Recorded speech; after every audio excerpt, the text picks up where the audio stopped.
За юу цаанда Баатаргийн бол давтай морил. За энэ удаа та бүхэндээ маш хэрэгтэй зүйлийг хэлэх гэж байна. Тэгэхээр та энэ видеог заавал дуустал сонсорой гэж гуйж байна. Энэ бол одоо таны өдөр тутмын амьдралд хамаатай зүйл. Тэр бол мэдээж хэрэг инфляц. За энийг бол одоо бид нар надаас болон танаас хол зүйлээ тэр улс төрчид эдийн засгчид одоо юу гэдэг багныхаа л мэдж явах гэж боддог. Гэтэ үгүй ээ, энэ бол тийм биш. Энэ бол иргэн болгонд хувь хүн та болгонд одоо хамаатай зүйл юм аа. Тэгэхээр энийг бүгдээрээ ер нь яагаад энэ юу болоод гэдгийг учрыг ойлгоцгоё гэж одоо өссөний үтсэн дээр би та бүхэнд одоо тайлбарлах гэдэг энэ үед гэж байна. За ер нь инфляц гэдэг бол түгэндээ том улс гүрнүүдийг мөхөөсөн юм айхтай зүйл юм. Яагаад ер нь ийм зүйл болоод тий зург мэдээгээр зөндөөл инфляц тэд өвдөрлөө гэж яриад байдаг тий. Үүнийг энгийнээр тайлбарлая. Мэдээж хэрэг дахин хэлээд энэ бол таны амьдралд хамаатай зүйл учраас үүнийг мэдээсэй гэж хүсэж байна. Хүн болгон мэдээсэй. Инфляц нь одоо эдийн засгийн ерөнхийдөө бол одоо чухал үзүүлэлтийн нэг гэж ярьдаг тий.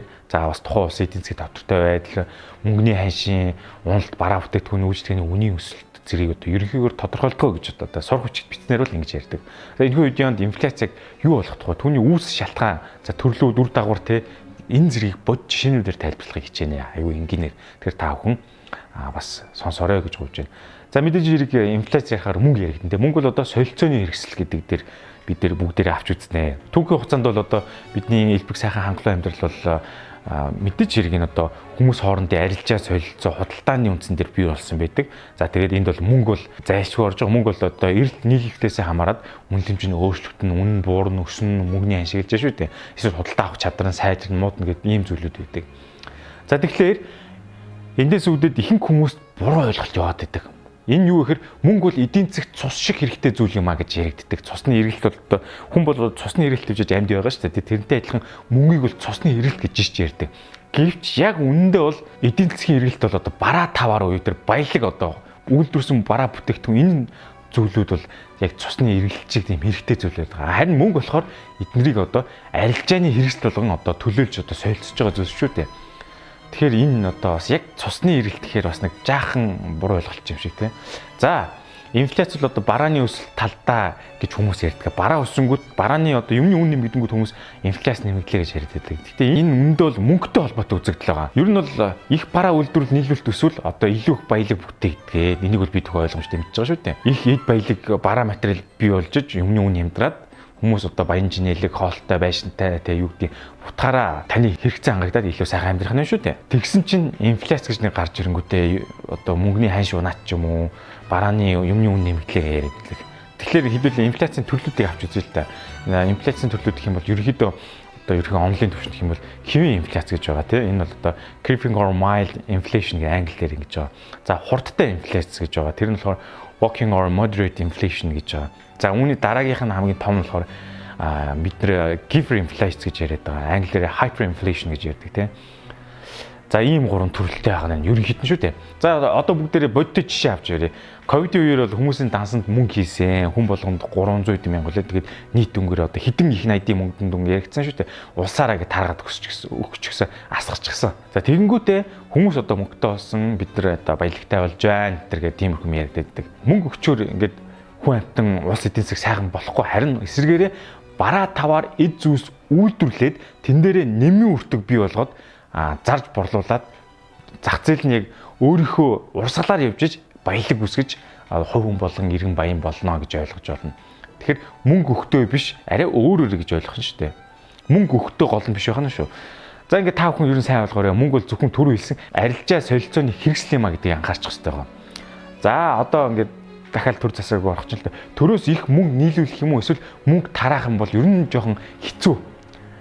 Димитийг ойлгочих хэрэгтэй. Ер нь аюултай талтайг ойлгочих. Энгийнээр одоо та бараа зардаг бол маш их бараатай байвал нийлүүлэлт ихсээд дагаад үн буурна да. Яг тэрнтэй адилхан мөнгө нийлүүлээд явах юм бол мөнгөний үн буурна. Мөнгөний үн цэн буурах нь шүү дээ. Тэрийг дагаад тэр мөнгө худалдаа авах чадваргүй болно гэсэн үг. Одоо нөгөө нэг доллар чангараал байна гэж хүмүүс яриад байдаг шүү дээ. Тэрнтэй ч адилхан гэдээ ойлгочих болно. За одоо худалдаа авах чадвар буурч байна. Яагаад гэвэл хит их мөнгө зах зээл рүү ингээд оруулаад нийлүүлсэн шүү дээ. Маш их мөнгө. Одоо нэгсэндээ шинэ мөнгө хэвлээд оруулсан гэсэн үг. Хэвлээд оруулах гэхээр яг ингээд үйлдвэрлэлд оруулж байгаа одоо чиний бодит хэлбэрээр физикал хэлбэрээр ингээд цаас мөнгө хэвлэж байгаа гэсэн үг шүү дээ. Энэ нөгөө компьютероор шивээд мөнгө нийлүүлж чинь гэсэн үг шүү дээ. Тоо. За энэ нэгсэндээ ингээд агаараас хоосноос ингээд мөнгө гаргаад ирээд байгаа гэсэн үг шүү дээ. Тэгээд ойлгочих. Хий хоосноос. Ингэснээр мөнгөний нийлүүлэлт ихснэ. Үүний дагаа зээлийн хүү буурах нь гарцаагүй. Мөнгөний нийлүүлэлт ихсэн юм чинь тий. Зээлийн хүү буурахлаараа зээлийн тэлт буюу зээл болголт маш их болдог. одоо та хүн харж байвал одоо ингээ маш их зээлүүд байгаа шүү дээ. Инфляц бол одоо барааны, гурилын, махны одоо юу гэдэг арх хүний хэрэглэж байгаа бүхэл бүтээгдэхүүний үнийн өсөлт биш юм байна. Тэгэхээр энэ бол зөвхөн мөнгөний нийлүүлэлтийн өсөлт гэж ойлгоход ер нь шууд баг утгаараа шууд утгаараа болно шүү. За энийг одоо үнэн зөвөөр нэг ийм байгаад байгаамаа төр ингээд зах зээл рүү мөнгө хэвлэл цутгаад харчин инфляц дэше хөөрөгдөд байна гэж тайлбарлахаар улс төрчид буюу одоо яг энэ хамааралтай улсууд нь яг энэ буруу ярьж байна гэдэг эсрэг тийм тарих угаах юмыг маш хийдгээ та хүн мэдж байгаа л та. Юу гэхээр одоо хүмүүс ингээд худалдаа авалт хийгээд юмны үнэ өсгөөд байна. Эсвэл хувийн хвшил одоо юмныхаа үнийг нэмээд байна гэдэг айгүйх буруу өөр тийшээ чихэд идэг. Одоо та нар тэд нар л одоо хэрэглэгчд өөрсдөө та нар л ингээд инфляцийг бий болгоод байна штэ гэж одоо тарих угаах маркер ийм зүйл ярьдаг. За тэгээд инфляц тэнгэрт хадаад ирэхлээр нь гиперинфляц ордгоо. Одоо түрүү англиар бол hyperinflation гэж байна шүү дээ. Ийм болохоор ард түмэн засгийн газар хэсэг босгод бэлэн болдог. Тэгээд бослог гаргаж өмнө дэгдэхт засгаа унгаж гэдэг юм үү. Тиймэрхүү юм гараад идэх юм. Ийм түүх бол зөндөө байгаа түүхийг утснаа. Сая дээрээс одоо гиперинфляц гэдэг нь үнийн өсөлтөнд жил 50%-аас дээш байхыг хэлдэг. Энэ нь одоо эдийн засагт ноцтой үр дагавар авчирдаг. Гиперинфляцийн үед хүмүүсийн одоо мөнгөнд итгэх нь бүр огцон буураад улмаар одоо валютын хямралд хүрдэг ийм эрсдэл байгаа. Одоо тод жишээ нь гэх юм бол одоо хэдүүлж явж ярил л та. Хамгийн ойрын жишээ гэх юм бол Зимбабвегийн жишээ нь энэ одоо гиперинфляцийн дэлхийн хамгийн өндөр инфляцийн нэг жишээ болдог. 2008 онд одоо Зимбабвегийн долларын ханш нь өдөрт 98% унжсэн шүү дээ. Яа. Ерөөсөө ямар нэгэн хувьсгал дайн дайчин бүх юм голцоо дандаа мөнгнөөс улсан инфляциас болж үүсээд идэг. Мөнгө үе одоо тэр мөнгөний чинь худалдаа авах чадвар нь эрс одоо байхгүй алдагдаад дуусчаар ингээд асуудал үүсэж байгаа байхгүй юу. За энэ талаар бол жишээ ярил маш их түүхэн жишээ байгаа.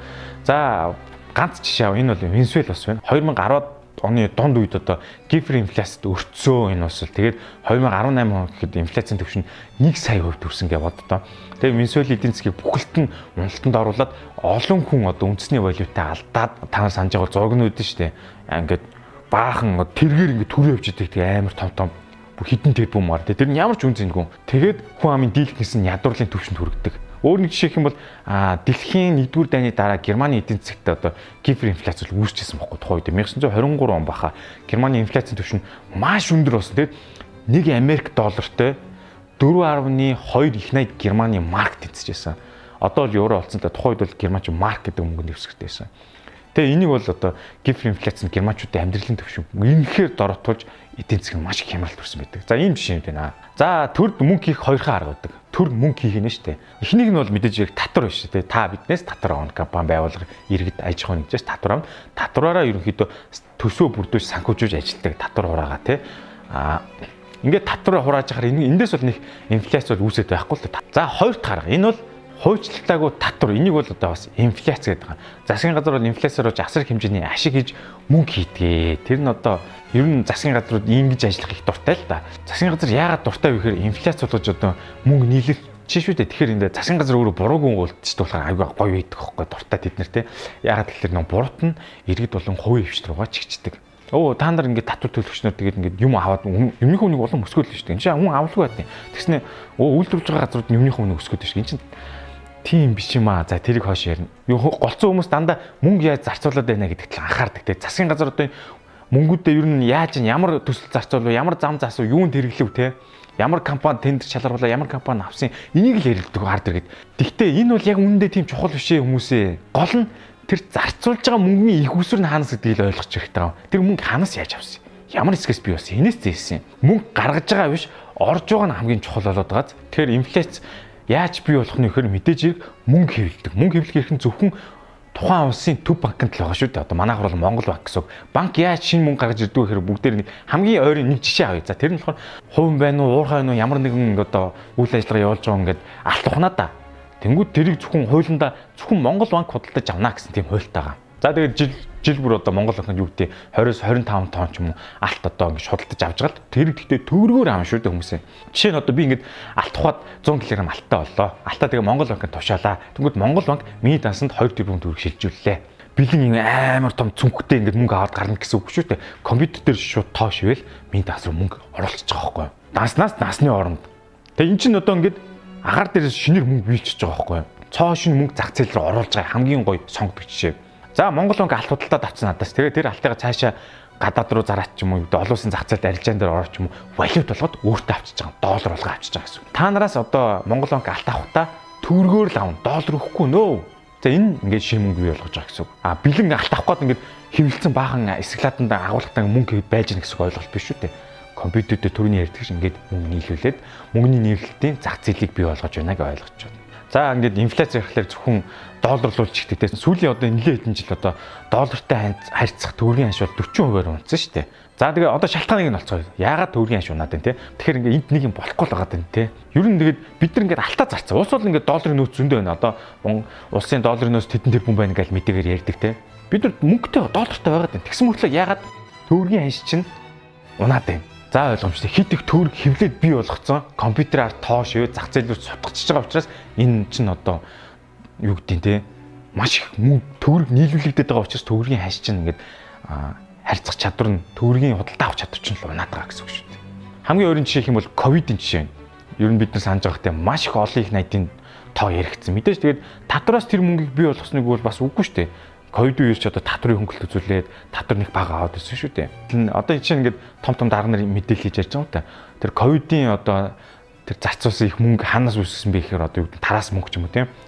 Монголыг одоо авч явж байгаа тийм том үйлдвэрүүдээс ингэж аваад тэгээд тэр мөнгө ингээд таа бүхэн тараасаа гэж бодит хөдлөлөөр л хийж ярьж байгаа. Гэхдээ энэ бол цаанаа бол зүгээр өглөг авлагын дансан дээр л бичигдээд өнгөрч байгаа. Тоо бичигдэл өнгөрч байгаа хгүй. Одоо юу гэдэг эрдэнтээс авсан ийшээ тараасан гэдэг ч юм. Яг бодит хөдлөлөөр бол тэгээд энэ чинь мөнгө цутгаал оруулчихж байгаа хгүй. Төрөний дээр ирдэг жишээ дээр.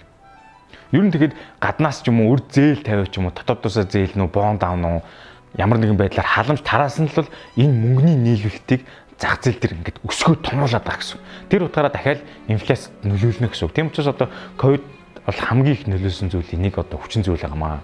Зах зээл дээр шин мөнгийг оруулаад нийлүүлээд байхаар чинь мэдээч зээлийн хүү хүчээр болгодог юм байна шүү дээ. Зээлийн хүү болохоор яг бүгд дээр өргөө одоо таач нү би ч нү баг хүүтэй зээл авахыг бодно шүү дээ. Угаасаа л ойлгомжтой хүн болгоо. Зээл авахын тулд одоо хамгийн юм барьцаан тавина те. Одоо том үйлдвэр байгуулагдах юм бол баг хүүтэй учраас ингээд тооцоо бодж үзэж байгаа. Энэ зээлийн хүү бага юм байна. Бодож үзсэн чинь тооцоо ингээд бидний хийжсэн өмнөх тооцоо нь өмнөхөөс ашигтай гараад ирнэ. Ашигтай харагдаад эхэлнэ. Баг хүүтэй ч аагүй. Тэгээд зах зээлийн бодит байдлаараа тогтоогдоогүй хиймэл зээлийн хүүшүүд энэ бол маш аюултай.